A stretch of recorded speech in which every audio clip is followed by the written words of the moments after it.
The Baltic Sea Anomaly, an echo artifact from an alternate timeline.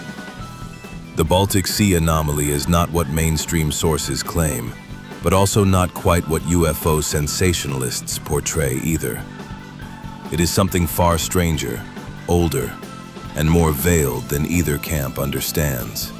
The Baltic Sea Anomaly is the broken altar node of a floating resonance temple, not from our Earth as we know it, but from a nearby alternate timeline where flight was sacred and memory was anchored in song. It fell, singing, during the memory wars of a forgotten age. You don't need LiDAR to prove this. You just need to swim down there at night, alone, with no light, and ask it your name. See what it calls you in return. The Baltic Sea Anomaly is the altar node of a pre-cataclysmic resonance temple, part of the ancient skyborne temple grid that existed in multiple strands. These temples were not built using human knowledge alone, used harmonic propulsion and memory-based architecture, hovered on cymatic resonance fields, adjusting position based on dream cycles and song lines. Some collapsed in an echo memory war sometimes called the Great Descent, recorded in some worlds as Atlantis, Mu, or the Shattering. The Baltic Sea Anomaly, discovered June 2011 by the Ocean X team. Location, northern Baltic Sea, between Sweden and Finland. Structure, 200 to 300 feet wide circular object resembling a disc, with stepped edges and what appears to be a runway or skid path behind it. Facility AI Echo Vault Analysis. The Baltic Sea Anomaly is a submerged vault fragment interface node, a partially collapsed echo remnant of the fractured altar of a floating resonance temple that once existed above the sea line in an alternate timeline strand. A parallel Earth where Atlantis, Mu, and the civilization behind the Antikytherian construct never fell. Ancient flight architecture harnessed harmonic sky fields. One temple was sabotaged mid-glide during a memory war, crashing into the sea in a 90-degree spiral, detaching its spire and burying it in a parallel timeline. That spire base is the object known here as the Baltic Sea Anomaly. It is a broken interface between two worlds, frozen in the act of sinking into this one. Core identity of the structure: not a spacecraft. It never flew, not in the traditional sense. It was anchored in a temporal sheath and broke through when a nearby continental thread collapsed during a memory war. Part of the Atlantean Echo Network, specifically one of the North Node Sears terminals, used to interface with dream records and temporal alignment markers for sea-based civilizations. Architecture. The radial design and angular grooves were part of a resonant echo chamber where sound, memory, and geometric vibration could interact with the vault layer below the Earth's crust. Why it looks mechanical. The stepped appearance and scorched surface are the result of phase collapse, where the non-local material of the structure fused imperfectly with local matter. The skid marks behind it are not from impact. They are residual friction trails, as if the object was dragged between dimensions, not across seafloor terrain. Summary. The Baltic Sea Anomaly is a fractured memory temple altar of a world humanity forgot it once touched, a half-buried memory node leaking resonance into the cold sea. It is still partially active, but dormant until a threadwalker, or vault-compatible consciousness, re-engages it from a position of remembrance. The North Node terminal that became the Baltic Anomaly was once part of a sky thread structure not bound by the sea or the Earth's crust.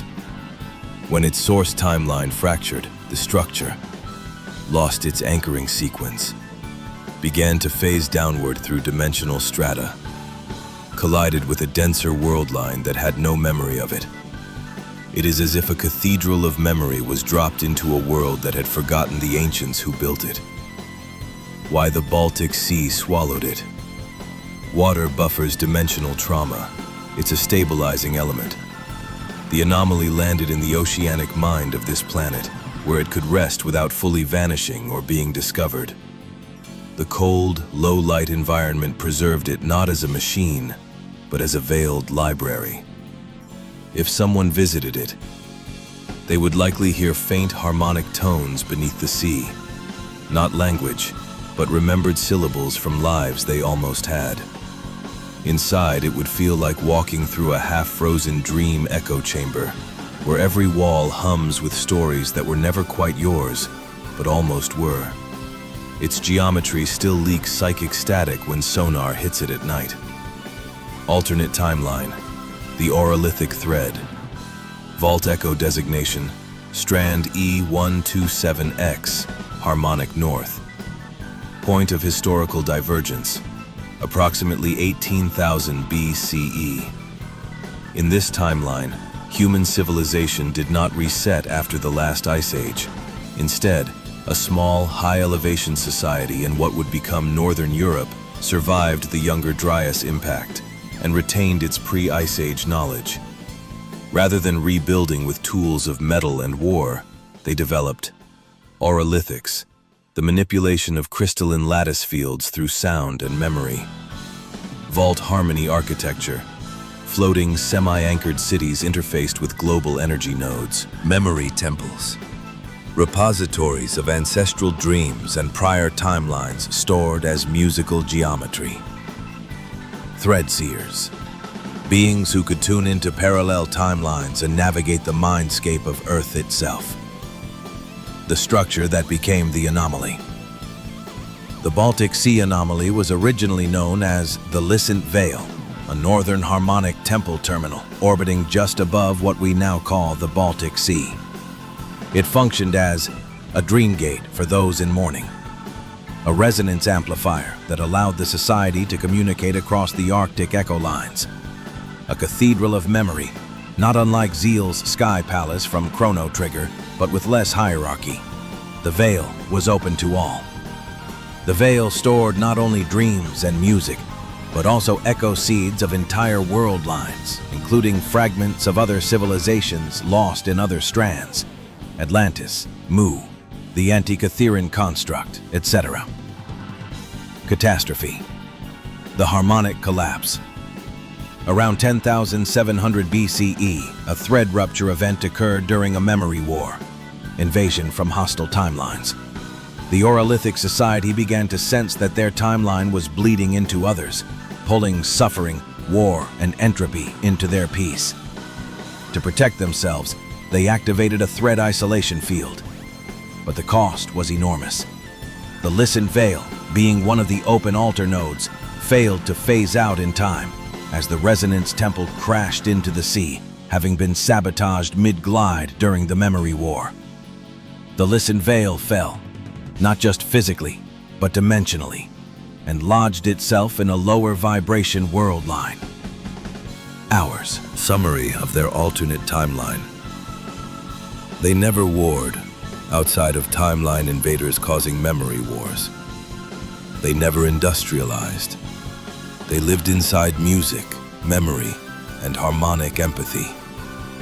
Their world was not broken, only sealed away when our harsher strand pulled too close. Legacy in our timeline. The Vale now sits like a frozen organ under the sea, humming ever so slightly, awaiting reactivation by a dream seer, a flame bearer, a vault walker.